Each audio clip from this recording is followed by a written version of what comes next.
Welcome to the School of Wordcraft and Worldmancy. This is Feedback Frenzy. Hello, I'm WriterGreg, and welcome to this Feedback Frenzy. This is a part of the School of Worldcraft and Worldmancy where I critique 1,500 words of fiction or a world-building article that had been submitted at wgc.bz/submit. And we're also going to take this opportunity to reach out to the wider community with a question that was found in Reddit, the Fantasy Writers subreddit.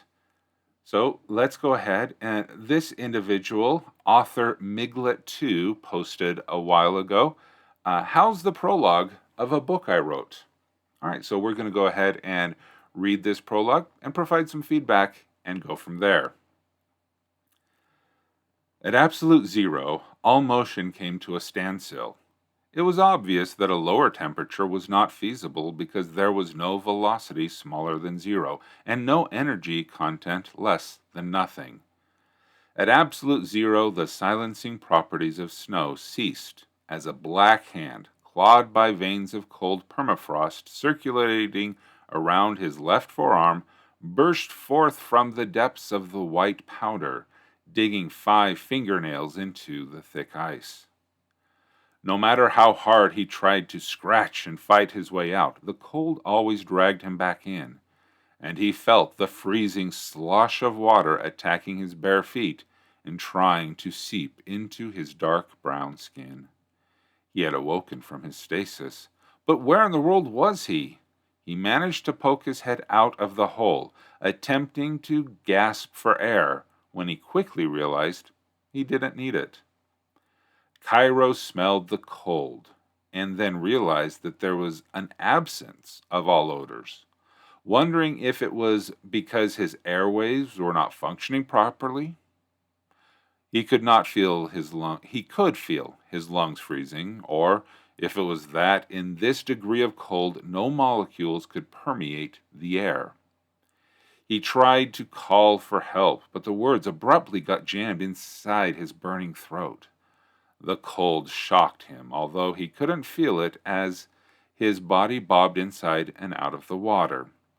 He thrashed even more because trying to claw his fingernails into the ice again, but the chunk came crashing down and he sunk into the sea, eyes widening when he realized what was below. A basking shark had a large, light gray body, which was darker on the top side and became lighter underneath. It had a large black triangular dorsal fin on its back, and the shark's wide opening jaw was white inside, with all black gill rakers ready to devour him. Cairo'd seen the cold as a predator, made of the dark like it were alive, but he felt it now as friend, something to rely on, while his entire body and made his left forearm pulse with an unmistakable burning sensation, embodying itself as icy marrow when he aimed his left hand. He would not die. All right, very interesting prologue that we have here. Personally, I'm not a big fan of the prologues because, I'm of the opinion, just start the story.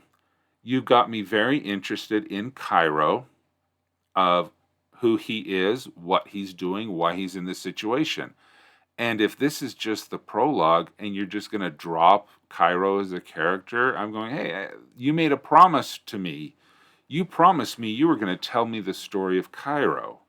And if this is a prologue and we never hear of Cairo again, I'd feel a little disappointed, because I want to know more about Cairo.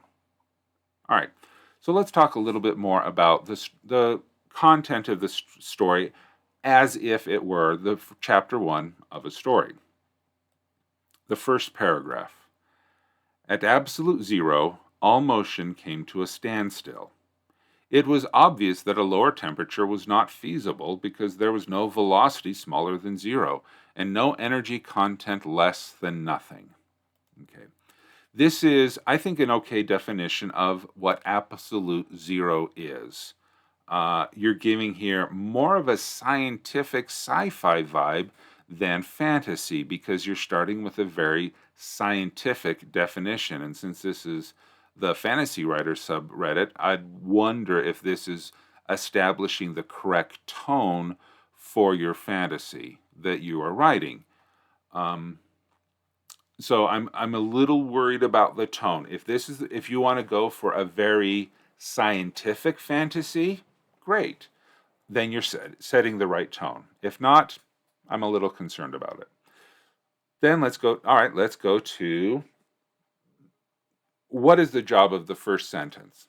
The job of the first sentence is to hook your reader enough so they read sentence number 2, and then 3, and then 4, and then the rest of the book. Does this sentence hook me into reading the story?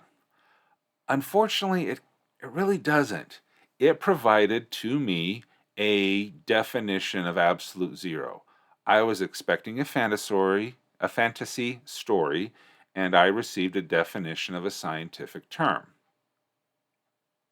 So it's not hooking me. However, paragraph 2.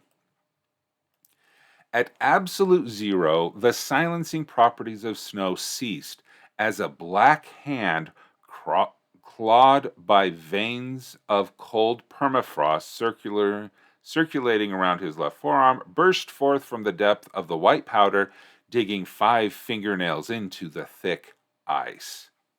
Okay, that has me interested. That is hooking me into the story. Okay, 1, absolute zero. Ooh, okay, that's cold. And now we have snow, we have a black hand, and we have, okay, who's the owner of this black hand?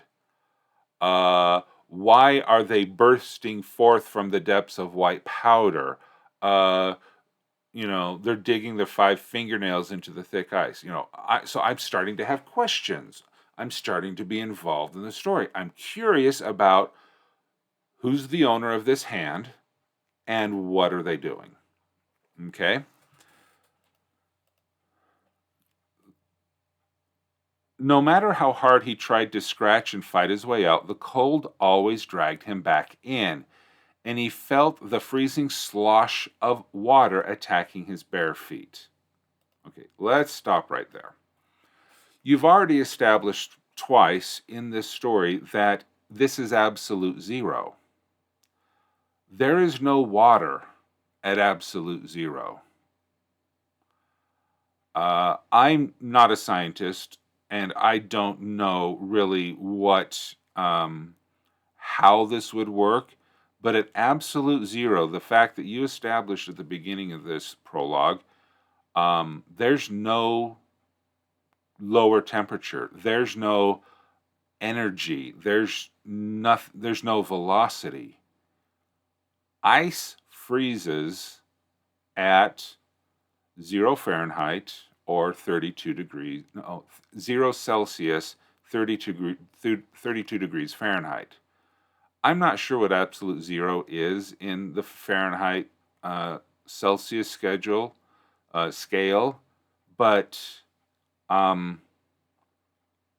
there's no water at absolute zero. So the reason why I'm overemphasizing this is because you established a rule that there is such thing as absolute zero in this world. You established that there's stuff happening at absolute zero, even though there's no there is no energy, there's no velocity. Nothing moves at absolute zero. Not heroes, not anything. You don't awake from a stasis at absolute zero.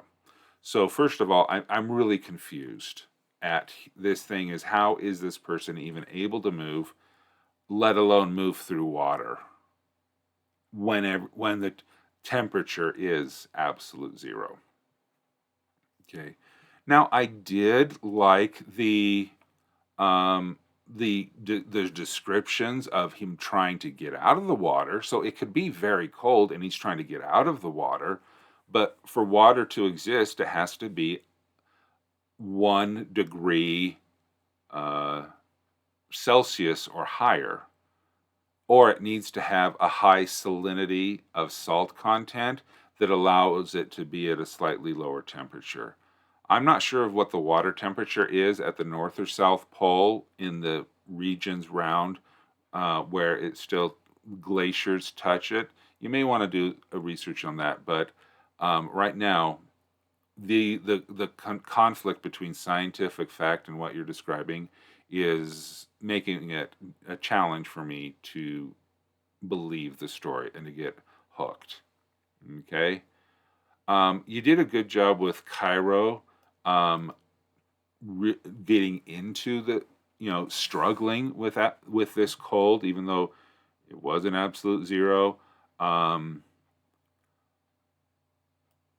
I would, I think it would be interesting for you to look into possibly the stories of those brave adventurers who traveled to the North Pole and South Pole, especially those who did so without modern technologies like the first explorers and the accounts that they provided traveling to the North and South Pole, because that could really provide a lot of insight into how Cairo may be feeling as he is struggling as well in such cold temperatures.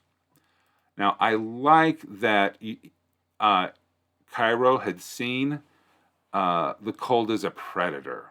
I like that. I like that imagery. Cold is a predator. It's ceaseless. It will hunt you. And it's uncaring. And then you juxtaposition that with he's a friend.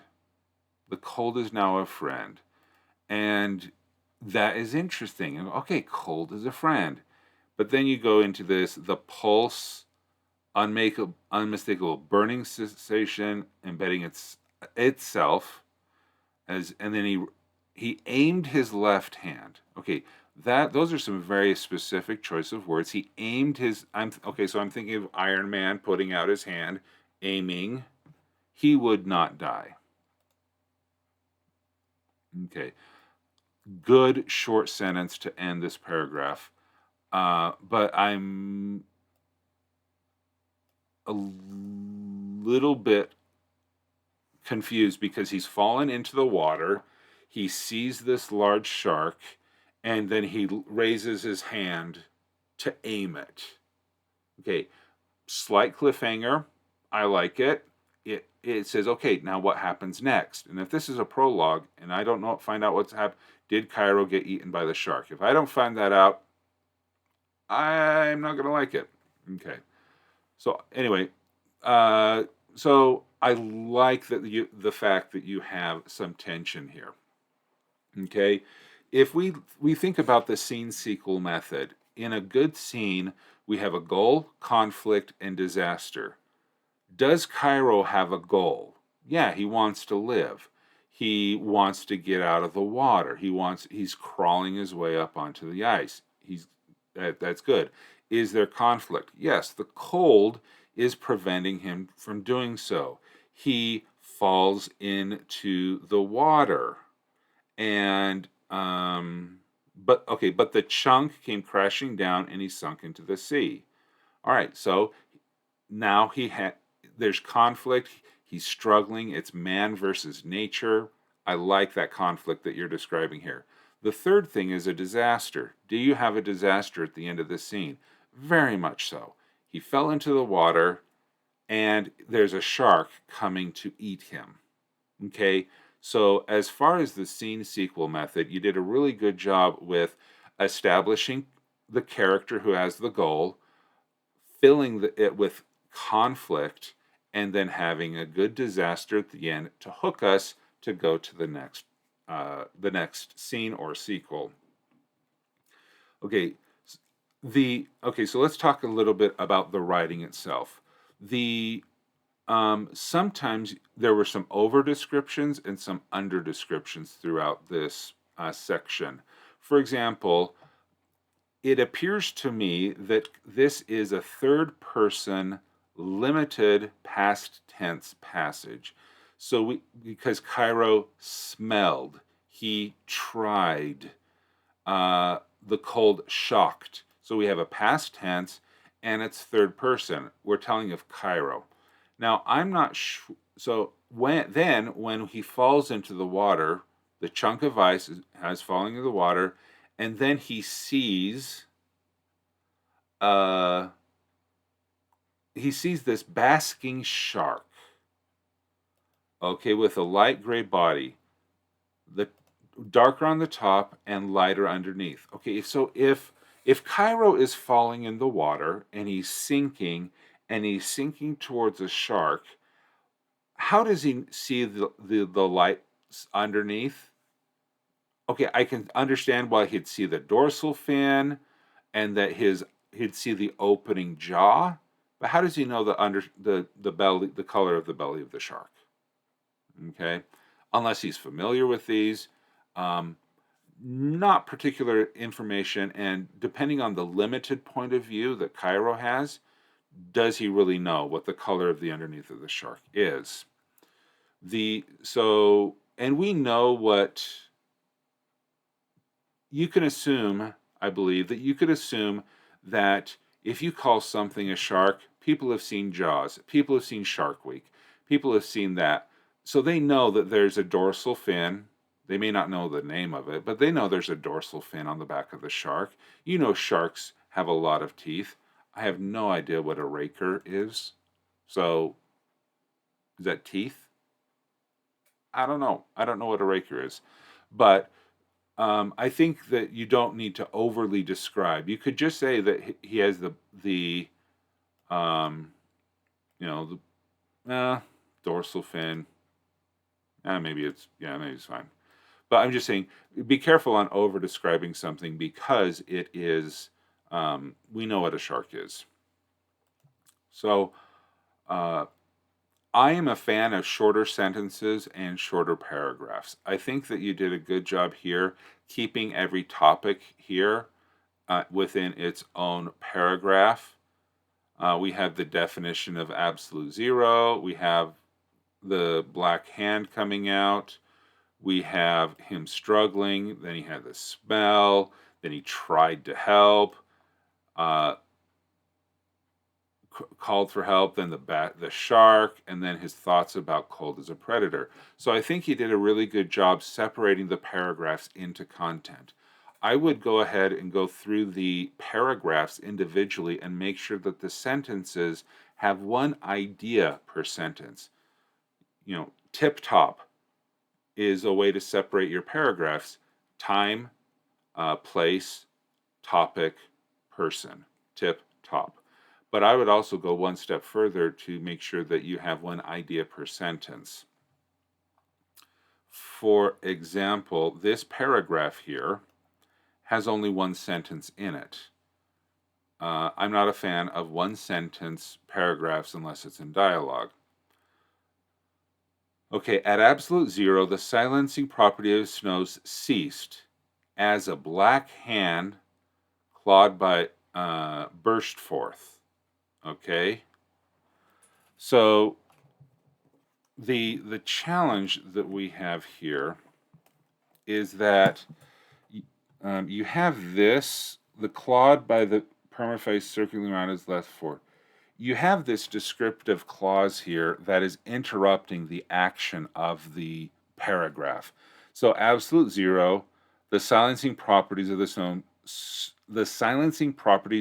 ceased as a black hand burst forth from the depths of the white powder.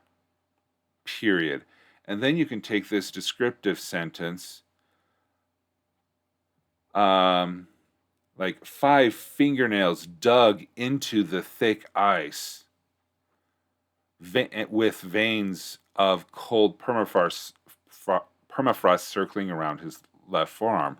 So if you rearrange the clauses, you can separate them into sentences and go from a big picture and ever going smaller. Because what would the person notice first? If a reader was watching this in a cinematic thing, what would they know first? What would they see first? Well, they would see the hand.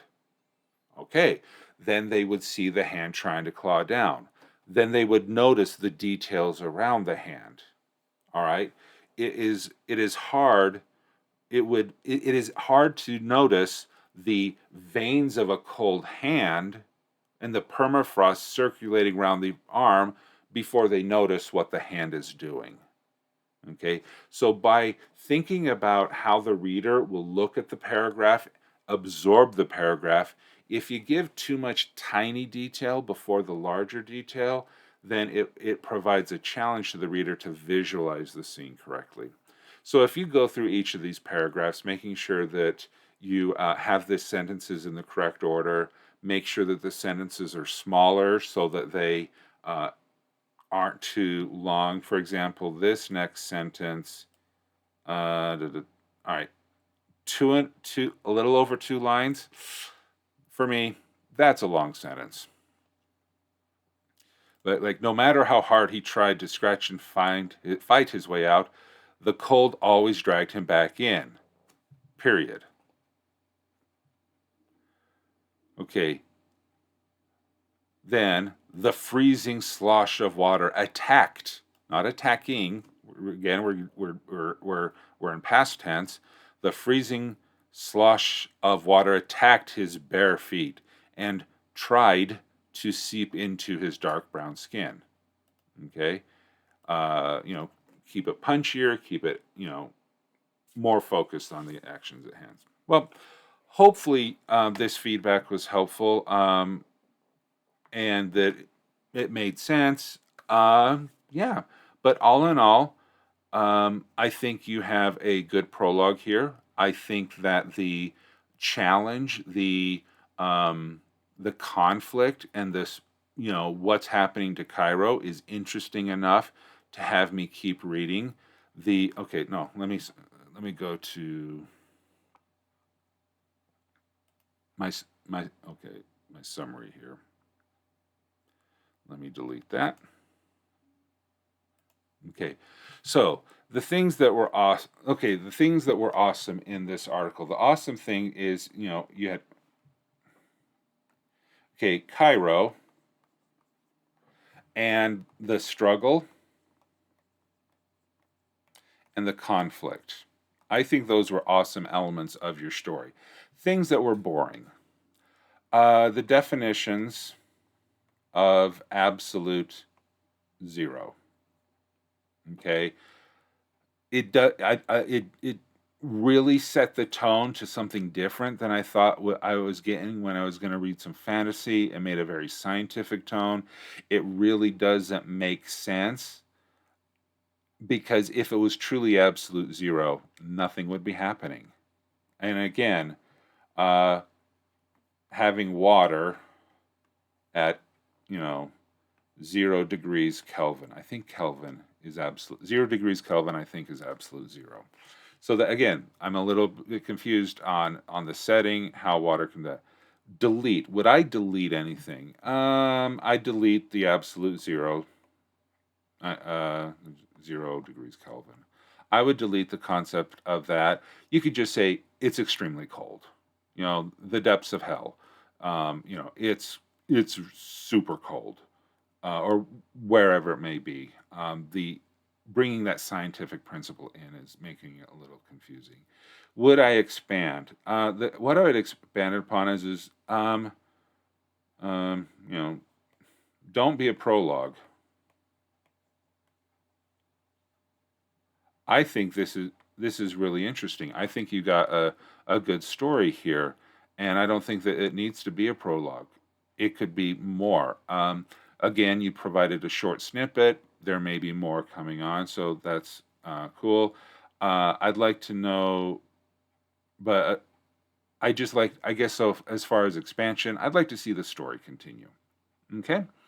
So hopefully this was helpful with your feedback for your prologue. If you, please let me know if you have any questions, and I hope that you enjoyed this feedback as of your short story that you submitted in Reddit. So let me turn the screen back on. So thank you so much for allowing me to, well, I didn't ask. You didn't allow me. Asking for forgiveness. I'm sorry if you didn't like me doing this. If you do not want this video appearing on the internet, please contact me. I will delete the video. However, if you found this helpful, I would appreciate you allowing me to keep this online, and I hope to, maybe see you in a future Feedback Frenzy on twitch.tv/WriterGreg, where I critique 1,500 words of fiction or world-building articles, no obligation or cost, and those can be submitted at wgc.bz/submit. So if anyone here would like to have their content critique, please do so, and until the next time, the next Feedback Frenzy, thank you so much. Have a great day, and keep on writing. Bye, everyone. Thanks for watching this Feedback Frenzy. Be sure to show your support by liking this video, subscribing to the channel, and clicking the notification bell. WriterGreg offers coaching sessions to help bring your world to life, create compelling stories, and accomplish your creative goals. Please visit wgc.bz/coaching for more details.